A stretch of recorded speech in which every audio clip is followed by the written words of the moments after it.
I think that sometimes when you hang on to something so hard,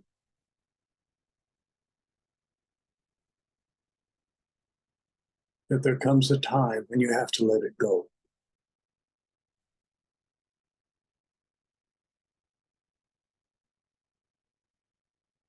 I was watching a movie, and this person was hanging on to the ledge of this tall building, just hanging there with his fingers. There was nobody around. And eventually, even though his life depended on it, his fingers could no longer hold the weight of his body. And they let go, and he fell.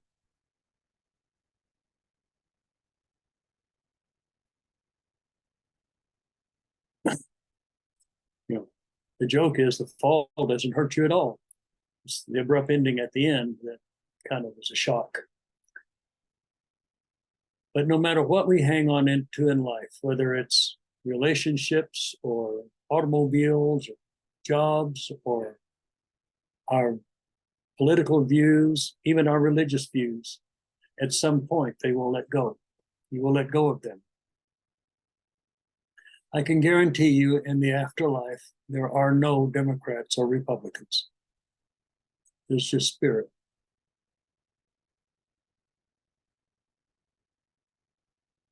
We're all made of spirit.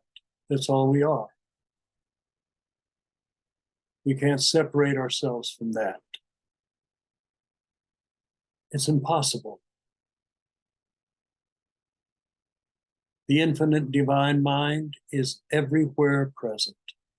There is no place or time that it does not exist in, past, present, or future. Even though you hold on to your view of what's real and what's not real, I can pretty much guarantee you that what you're holding on to is not real. It just isn't. It's an illusion.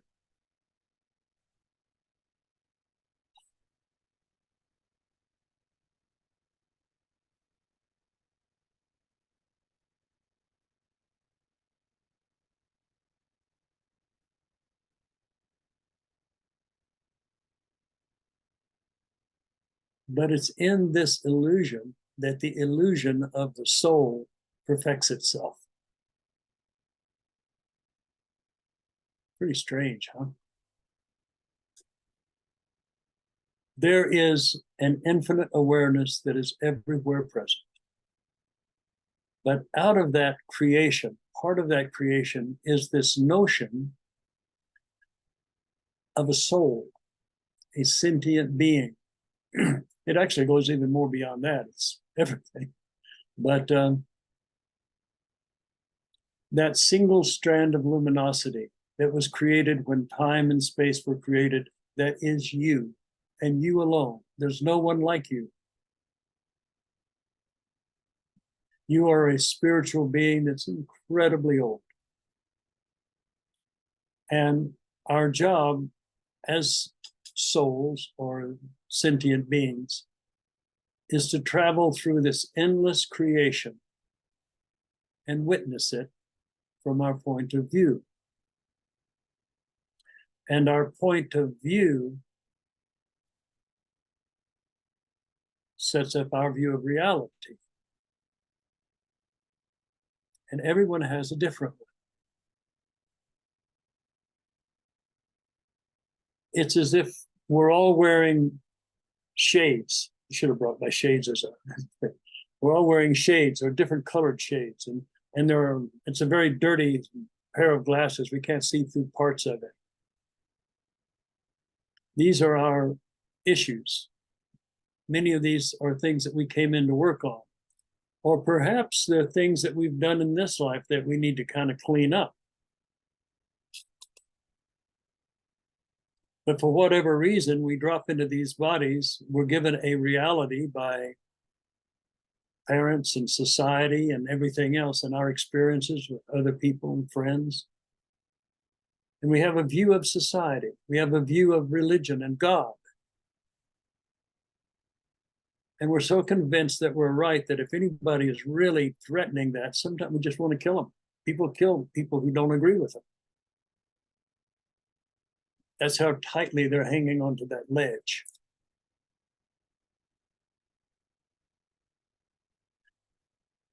So all of the masters tell you to forgive everyone. Christ said to pray for your enemies, to turn the other cheek, to endlessly forgive. Why would he say that? It's because some of those dark spots on your glasses that you're looking through reality at, some of the shades that are keeping you from seeing the full spectrum of this beautiful planet and creation, are dirty. I was talking to someone recently, and they had a lifelong enemy. They hated that person. They just hated him. And they kept telling me, I'll be so glad when this life is over so I won't have to deal with that person again.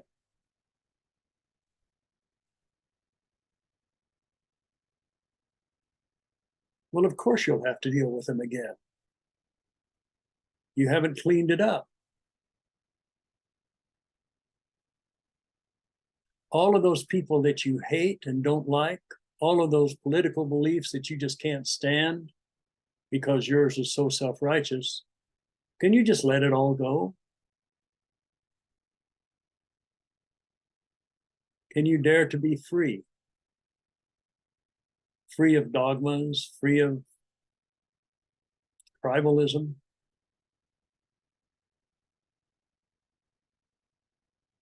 Free of your view of God? Can you just let go?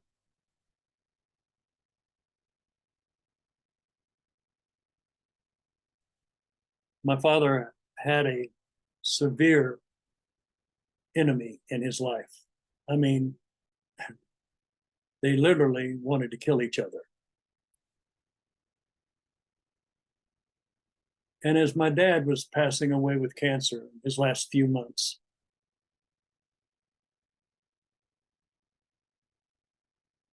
I was trying to strike up a conversation of history. This was 20 years ago. I said,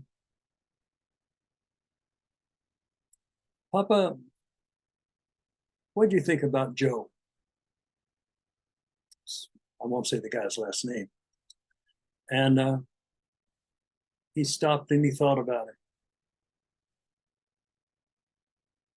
And he said, well, Joe was a good union man. He always went up. My dad was very strong. He was a good union man and he did his best. And I heard that he passed away of cancer. And that's a hard way to go. And that's all he would say about his enemy. He had worked through his anger and his outrage and all of his energy with his enemy. He cleaned it up before he left. It's important to do that. If you don't clean up your garbage when you pass out of this life, it's still clinging to you. And the law of attraction will bring that to you in your next incarnation. Your enemy may end up as your brother or sister, or your cousin, or your mother, or your father, or your uncle. It may end up as one of those people that you just can't get away from, forcing you to continually confront that energy until you give it up and free yourself of it through forgiveness. I've spent the last year or so encouraging people to use the high heart to get rid of these things, to get rid of your animosity toward others, and to forgive those who are attacking you or coming after you or saying terrible things about you. High-hearted inside yourself.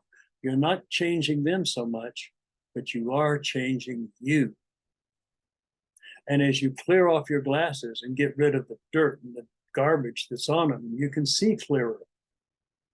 You're not looking through all of that garbage into the world.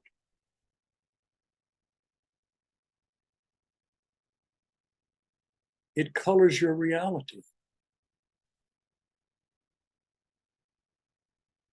Why should you forgive them? Because you need to forgive them for yourself. They're living rent-free inside your head.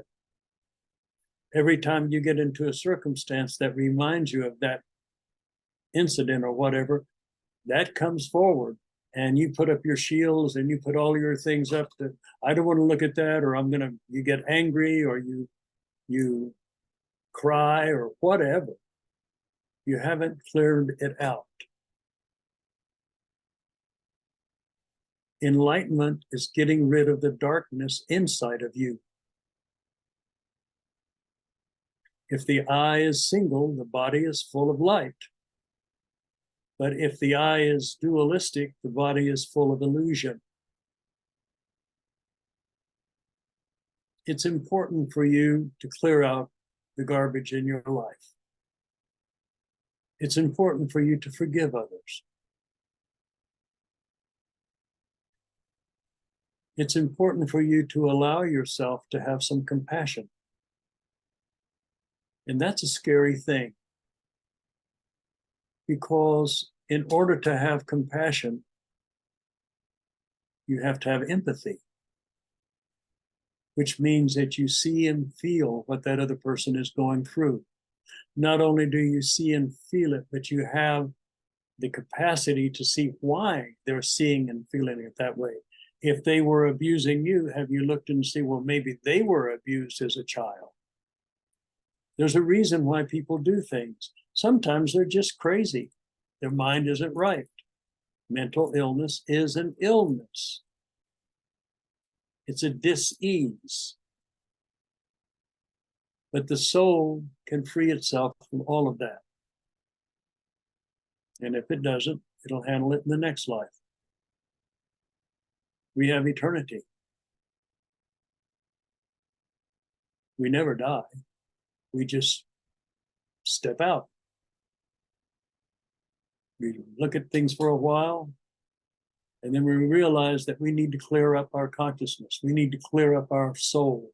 And the only place that we can clear up our soul, the only place, in my mind, the only place that you can get rid of these angers and these fears and these resentments and everything is when you're in the body. Because here, it's all manifest right in front of you. Your consciousness, or how you're looking at life, and how your field of attention, all of that is yours.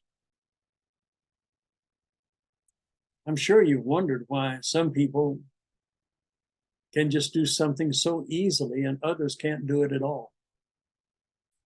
Well, it's because they've worked that out, probably in a previous life.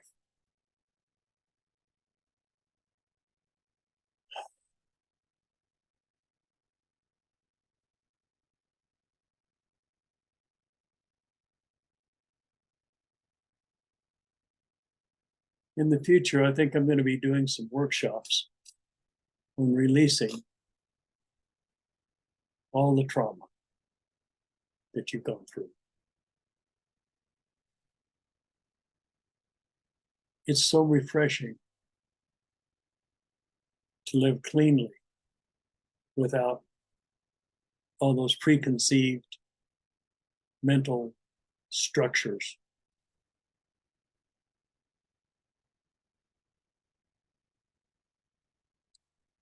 I was walking to the farmer's market, which is about 15 minutes away from me. And on the way there, I had no thoughts. I was just in the moment. I was aware of everything. I was aware of the cars and the people and the dogs and the blue sky and white puffy clouds and the birds. But I had no thoughts. It was so beautiful. I was walking through God, seeing God in everything, seeing the divine spirit manifesting itself. Just walking up to buy some fresh fruit. You can live like that. You just have to get rid of the anger that's inside of you. You have to get rid of the fear that is blocking you from opening your heart. And you have to forgive those that have hurt you, because truly, they really didn't know what they were doing. You have to forgive yourself for hurting others, because truly, you didn't know what you were doing either. But now your eyes are starting to awaken, getting the dirt off of the glasses, and you're seeing a little clearer.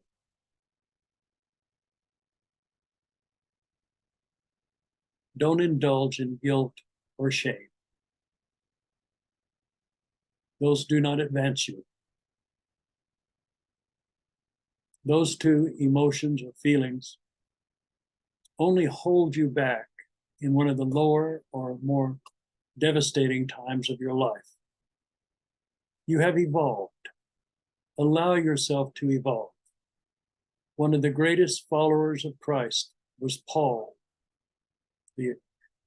He was not one of the original disciples. As a matter of fact, after Christ passed away, his job was to go around and murder Christians, which he did. He was very fierce. He murdered a lot of people, all of them Christians. And then he was awakened. And he became a Christian. He became that he was murdering. So if he can do it, you can do it. You haven't been that evil yet. Or maybe you have. But if you can forgive yourself and forgive everyone who caused you to be that way, you can free yourself. Life is beautiful. You don't see it if you're watching the news every day, because all they do is talk about things that are going to create fear and tribalism and division, because that's what seems to sell.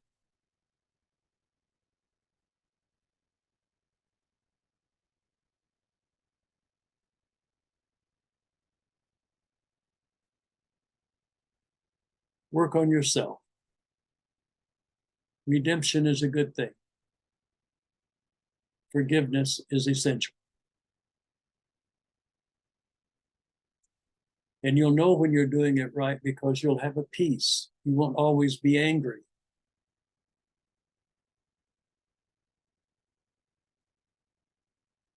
And you'll have a sense of more beauty and selflessness in yourself.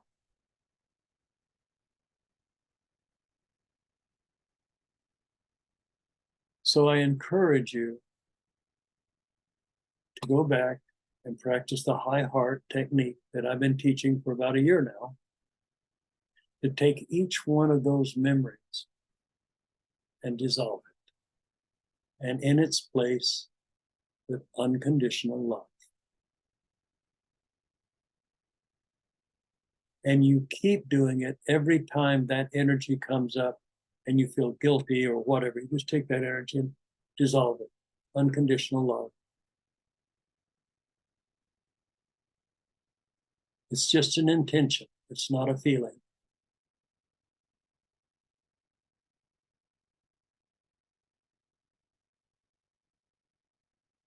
And I think pretty soon you'll start feeling pretty good about yourself.